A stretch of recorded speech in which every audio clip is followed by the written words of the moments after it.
Milí televízni diváci, drahí bratia a sestry, v židovskej tradícii sa hovorí, že vinný štep bol vynesený z raja a že bol takou predzvesťou alebo znamením toho, že človek sa chce do toho raja vrátiť späť.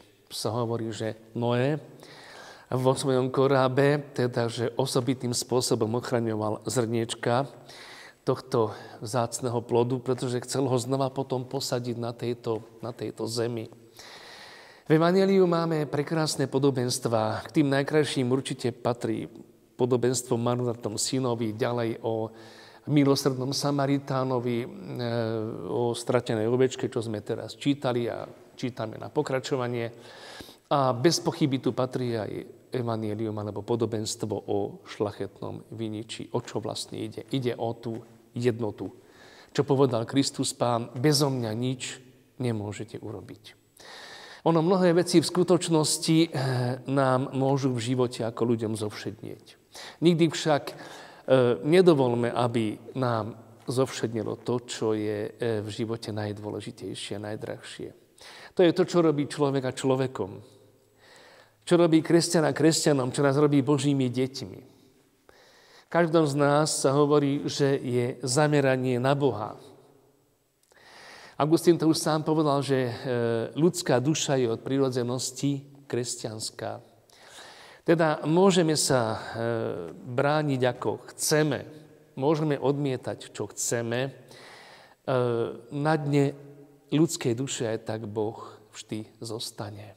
To pochopili už mnohí ľudia, ktorí si mysleli, že život viery alebo život s Bohom, že jednoducho môžu vymeniť za niečo väčšie, niečo krajšie, niečo hodnotnejšie.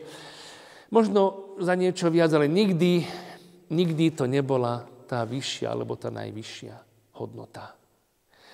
Myslím, že jednou z najväčších Božích bolestí v tomto svete, v ktorom teraz žijeme, je človek, ktorý prestáva cítiť tú odkazanosť na Boha. To je, by som povedal, to pokračovanie z raja, to non serviam prvotné, nebudem ti slúžiť. A toto doznieva až doteraz.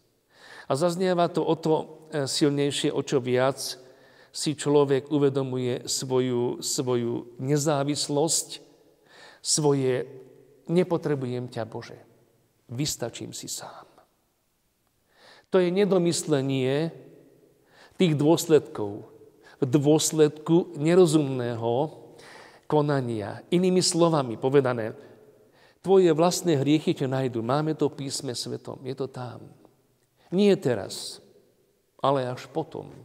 Keď už tá príťažlivosť tohto sveta, aj toho konania, aj toho zlého skutku, aj toho hriechu, alebo toho pomíleného života, stratí už svoj zmysel, svoju hodnotu a svoju silu.